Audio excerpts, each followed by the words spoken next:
ನಮೋ ಸಿದ್ಧಾಣಂ. ಎಂದಿನಂತೆ ಇಂದು ಕೂಡ ಪೂಜ್ಯ ಕ್ಷುಲ್ಲಕ 105 ಜ್ಞಾನಸಾಗರ ಮಹಾರಾಜರ ಸನ್ನಿಧಾನದಲ್ಲಿ ಕುಳಿತುಕೊಂಡು ಕಳೆದ ಹಲವು ದಿನಗಳಿಂದ ನಾವು ಗುಣಸ್ಥಾನಗಳ ಬಗ್ಗೆ ವಿಶೇಷವಾದ ಚರ್ಚೆಗಳನ್ನು ನಡೆಸ್ತಾ ಇದ್ದೇವೆ. ಅದರಲ್ಲಿಯೂ 4ನೆಯ ಗುಣಸ್ಥಾನವನ್ನು ಕುರಿತಂತೆ ಭಾಳಷ್ಟು ವಿಚಾರಗಳನ್ನು ನಮಗೆ ಸ್ವೀಕಾರವನ್ನು ಮಾಡಲಿಕ್ಕೆ ಗ್ರಹಿಸಲಿಕ್ಕೆ ಸಾಧ್ಯ ಆಯಿತು. ಮಿಥ್ಯಾತ್ವದಿಂದ ಹೊರಬಂದ ಆತ್ಮ ಸಂಯಕ್ತ್ವವನ್ನು ಧಾರಣೆ ಮಾಡಿಕೊಳ್ಳಬೇಕಾದ ಹಾದಿಯಲ್ಲಿ 4ನೆಯ ಗುಣಸ್ಥಾನ ಅನ್ನುವಂಥದ್ದು ಬಹಳ ಮುಖ್ಯವಾಗಿರುವಂಥದ್ದು. ಈ ಗುಣಸ್ಥಾನದ ಬಗೆಗೆ ಸಾಕಷ್ಟು ಮಾಹಿತಿಗಳನ್ನು ಪೂಜ್ಯರು ನಮಗೆ ನೀಡಿದ್ದಾರೆ. ಇಂದು 5ನೆಯ ಗುಣಸ್ಥಾನದ ಕುರಿತಾದಂತಹ ವಿವರಣೆಗಳನ್ನು ನಾವೀಗ ಪೂಜ್ಯರಿಂದ ಕೇಳುವಂಥ ಒಂದು ಅವಕಾಶ ಪ್ರಾಪ್ತವಾಗಿದೆ. ನಮೋ ಸಿದ್ಧಾಣಂ. ಈ ಧರ್ಮಸಭೆಗೆ ತಮಗೆಲ್ಲರಿಗೂ ಕೂಡ ನಾನು ಸ್ವಾಗತವನ್ನು ಬಯಸ್ತಾ ಇದ್ದೇನೆ.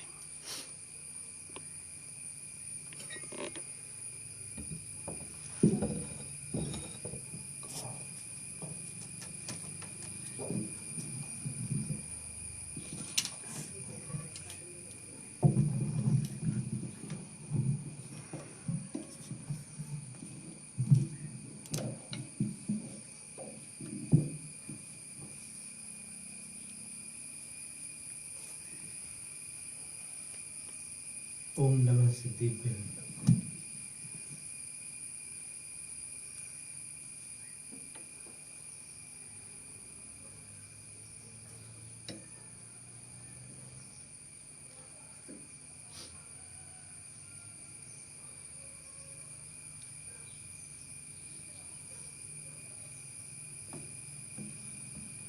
धवल ग्रंथ के आलंबन पूर्वक और गुमटसार जीवकांड आदि विभिन्न ग्रंथों से अपन गुणस्थानों का विवरण पढ़ रहे हैं और गुणस्थानों के विवरण के अंतर्गत अब क्रम आता है 5वें गुणस्थान का, पंचम गुणस्थान जिसको कहते हैं।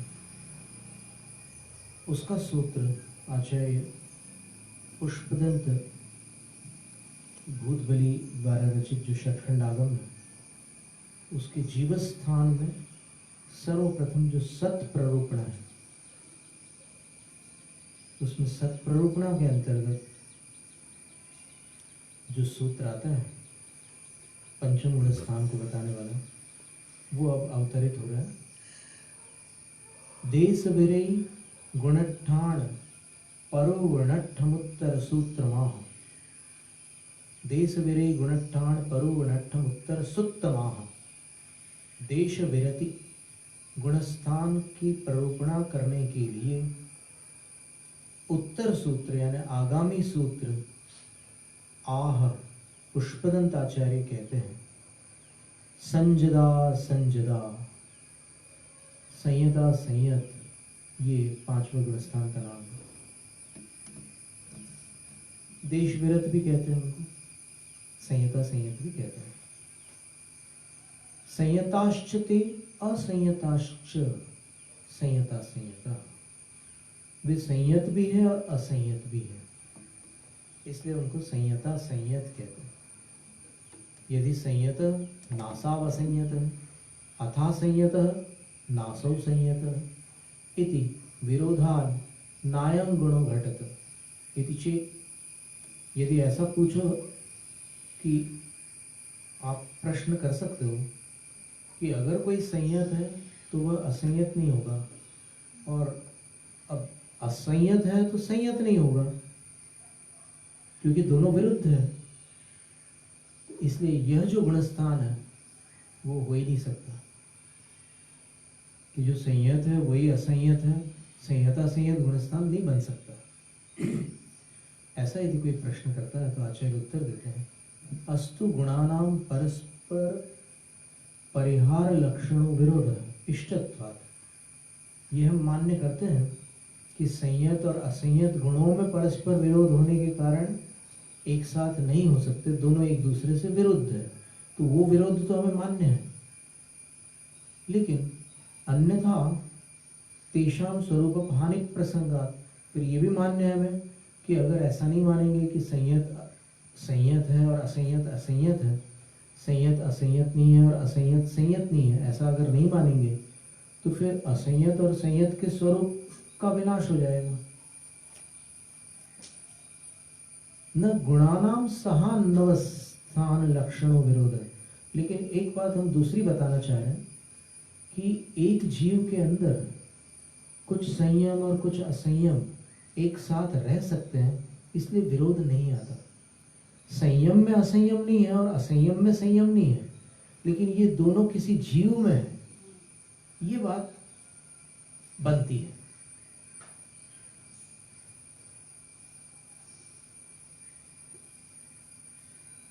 संभवेद वा न वस्तु अस्ति तस्यानेकांत निबंधनत्वात्।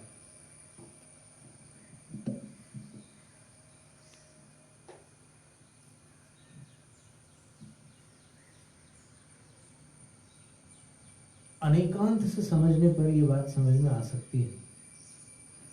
यदर्थक क्रियाकारी वस्तु साच नैकांते। कोई भी वस्तु जो होती है वो कुछ काम करती है अपना। कोई भी वस्तु अनावश्यक नहीं होती, कोई ना कोई काम करती है वो। ठीक है, किसी के काम की ना हो वो बात अलग है, पर वो वस्तु कोई ना कोई कार्य करने में समर्थ होती है, इसीलिए उसका नाम अर्थक क्रियाकारी कहा है। और एकांत मानने पर वैसा बन नहीं सकता। एकानेकाभ्याम प्राप्त निरूपितानवस्थाभ्याम अर्थक क्रिया विरोधात्। एकांत मानने से फिर वो काम कर नहीं सकती वस्तु, उसमें अनेकांत होने के कारण ही वो काम कर सकती है।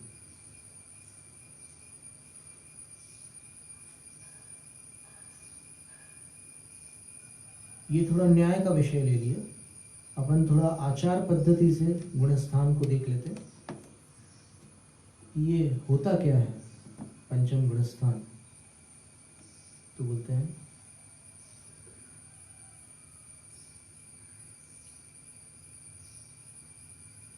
कि संयमा संयमयो एकद्रव्यवर्तिनोस त्रसस्थावर निबंधनत्वात्। संयमा संयम एक ही जीव के अंदर कैसे बन गया, तो उसका समाधान ये है कि उसका संबंध त्रस जीवों की हिंसा का त्याग करने से संयम आ गया, स्थावर का त्याग न करने से असंयम रह गया। इस कारण से इसका नाम संयमा संयम है। अब कौन से भाव होते हैं इसमें? तो आचार्य कहते हैं क्षयोपशमिक भाव होता है। अप्रत्याख्यानावर्णीयस्य सर्वघाति स्पर्धकानाम उदय क्षयात् सतान चोपशमात्। जो अप्रत्याख्यानावर्णीय कषाय है उसके सर्वघाती स्पर्धकों का उदय क्षय हो जाता है। एक आगमिक परिभाषा है, उदय क्षय एक आगमिक शब्द है, टेक्निकल वर्ड है। इसका अर्थ ये होता है कि उदय में आने से पहले जो एक आवली का काल है, जब किसी भी कर्म की स्थिति एक आवली शेष रह जाती है तब उसको उदयावली गत कहते हैं, उदयावली को प्राप्त कर्म कहते हैं। तो उदयावली को प्राप्त जो कर्म है वो कर्म यदि अपना सर्वघातीपना छोड़ दे तो उसको उदय क्षय कहते हैं। मतलब ये हुआ कि अप्रत्याख्यानावरण कषाय जो होती है उसके सर्वघाती स्पर्धकों का उदय क्षय हो जाता है और सताम चोपशमा, और एक आवली से अधिक जो स्थिति है वहां पर वो कर्म शांत बैठा हुआ है, तो इसको क्षयोपशम कहते हैं। क्षय भी हुआ और उपशम भी हुआ। शांत बैठा है तो उसको उपशम कह रहे हैं। और प्रत्याख्यानावरणीय उदयात, प्रत्याख्यानावरण कषाय का उदय है, वो सर्वघाती है। किसके लिए? प्रत्याख्यान यानी सकल संयम के लिए वो सर्वघाती है। संयमा संयम के लिए सर्वघाती नहीं हो, इसलिए उसका उदय चल रहा है। तो उससे अप्रत्याख्यानोत्पत्ति ही देश संयम उत्पन्न हो जाता है। ये कर्म सिद्धांत की अपेक्षा चर्चा की। संयमा संयमाधार अधिकृत सम्यक्त्वानि कियन्ति इति। अब उस गुणस्थान में कौन से सम्यक्त होते हैं? तो बोलते हैं कि क्षायिक भी हो सकते हैं, क्षायोपशमिक भी हो सकता है और औपशमिक भी हो सकता है। इन तीनों सम्यक्त के साथ ये पांचवा गुणस्थान बन सकता है। त्रीण्यपि भवन्ति पर्यायेण, तीनों बन सकते हैं पर्याय रूप से। तान्यंतरेणा प्रत्याख्यानस्य उत्पत्ति विरोध। सम्यक्त के बिना ये पांचवा गुणस्थान बन ही नहीं सकता, इसकी उत्पत्ति में विरोध आता है। सम्यक दृष्टि तो पहले होना जरूरी है।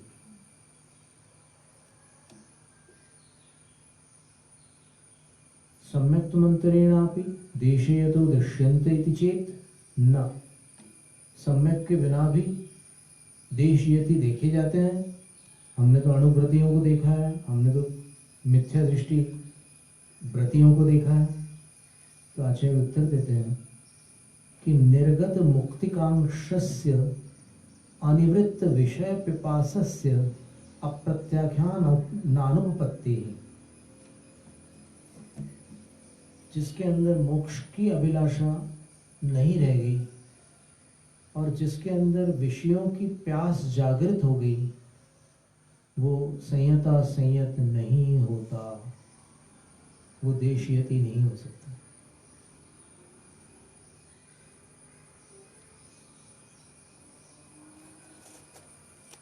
उत्तम च कहा भी है, जो तस्वभाव विरहो। इसमें देशयति की जो उत्कृष्ट अवस्था उसका स्वरूप बताया। एकदम निचली अवस्था में तो कुछ रहती है, विषयों के प्रति थोड़ी बहुत इच्छाएं रहती है, पर एकदम ऊपर की अवस्था में जो क्षुल्लक आदि अवस्था है, वहां पर विषयों की आकांक्षा नहीं रहती। जो तस्वभाव विरहो अविरहो तह यथा वरवहाओ, एक समय में जीवो विरया विरयो जिणे कमई। जो त्रस हिंसा का त्यागी है, स्थावर हिंसा का त्यागी नहीं है, तो एक ही समय में जो त्यागी भी है और रागी भी है, ऐसा जीव विरता विरत होता है। लेकिन जिणे कमई, अपने संकट को दूर करने के लिए वो जिन शासन के देवताओं से मदद नहीं लेता।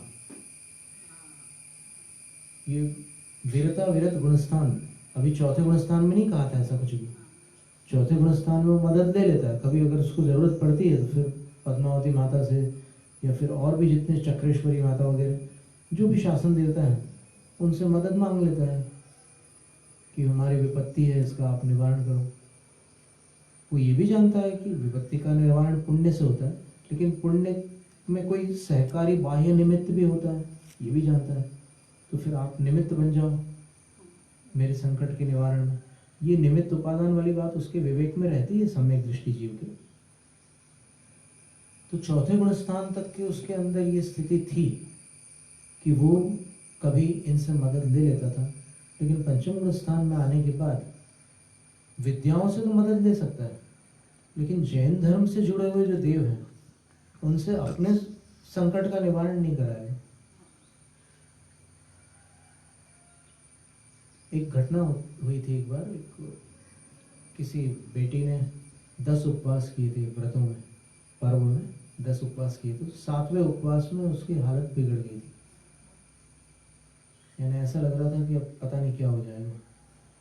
तो उसकी माँ ने जाकर के पद्मावती माता से कहा कि अगर कुछ हो जाता है तो फिर अप्रभावना होगी और लोग उपवास से विमुख हो जाएंगे। आप जिन शासन रक्षक हैं तो आप मदद करो। तो ये ऐसी मदद व्रती भी ले सकता है, क्योंकि उसने अपने संकट का निवारण के लिए मदद नहीं मांगी, जिन शासन के लिए मदद मांगी।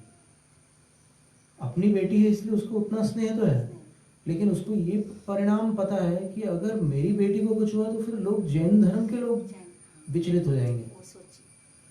तो फिर इतना बोलकर वो घर आ गई वापस, और घर आकर के क्या देखती है कि उसकी बेटी ऐसे बैठी हुई है, जो लेटी हुई थी वो बैठी हुई है, और पूछती है कि कैसी हो गई, अब कैसा लग रहा है। तो वो कहती है कि जब से आपने मेरी पीठ पर हाथ रखा है मुझे अच्छा लग रहा है। इसने बताया नहीं कि मैंने नहीं रखा है, क्योंकि बहुत कुछ जो लोग ज़्यादा स्मार्ट होते हैं वो एक एक डिटेल्स बता देते जहाँ बताने की जरूरत नहीं है वहाँ विवेकी लोग नहीं बताते। तो माँ ने उसको नहीं बताया, लेकिन माँ ने अपने अंदर समझ लिया और फिर एक विद्वान को बताया, विद्वान ने हमें बताया कि ऐसा हुआ। तो ऐसी घटना भी होती है। तो यहाँ पर कह रहे हैं कि वो अपने संकट का निवारण करने के लिए इन जैन धर्म के देवों से मदद नहीं लेंगे। पंचम गृहस्थान में और भी सुंदर सुंदर बातें हैं, तो अपन तत्वसार ग्रंथ के आलम्बन से और भी विवरण इसका आगामी सत्र में देख लेंगे। जैनम जय कुशासन।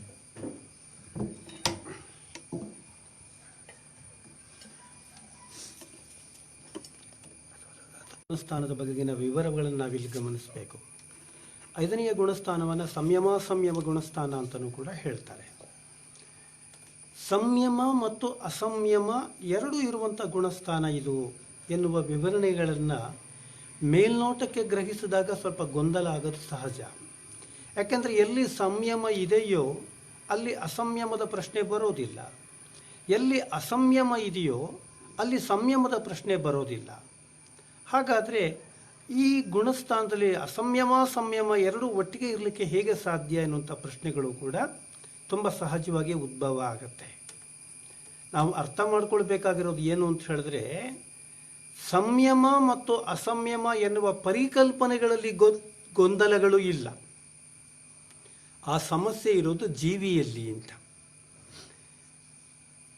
ವ್ಯಕ್ತಿಯಲ್ಲಿ ಆ ಸಮಸ್ಯೆಗಳು ಬರ್ತವೆಯೇ ಹೊರತು ತತ್ವದಲ್ಲಿ ಆ ಸಮಸ್ಯೆಗಳು ಬರೋದಿಲ್ಲ. ಇದನ್ನು ನಾವು ಸರಳವಾಗಿ ಅರ್ಥ ಮಾಡ್ಕೊಳ್ಬೇಕು. ಕೆಲವೊಮ್ಮೆ ಏನಾಗುತ್ತೆ ಅಂದರೆ, ಕೆಲವು ವಿಚಾರಗಳನ್ನು ಕುರಿತಂತೆ ನಮಗೆ ಸಂಯಮದ ಭಾವನೆ ಇರ್ತದೆ, ಕೆಲವು ವಿಚಾರಗಳನ್ನು ಕುರಿತಂತೆ ನಮ್ಮಲ್ಲಿ ಅಸಂಯಮದ ಭಾವನೆಗಳಿರ್ತದೆ. ಅಂದರೆ ಕೆಲವು ದೃಷ್ಟಿಯಿಂದ ನೋಡಿದಾಗ ಅಥವಾ ಒಂದು ದೃಷ್ಟಿಯಿಂದ ನೋಡಿದಾಗ ನಮ್ಮಲ್ಲಿ ಸಂಯಮ ಇದೆ, ಮತ್ತೊಂದು ದೃಷ್ಟಿಯಿಂದ ನೋಡಿದಾಗ ನಮ್ಮಲ್ಲಿ ಸಂಯಮ ಅನ್ನುವಂಥದ್ದು ಇರೋದಿಲ್ಲ ಅಂತ.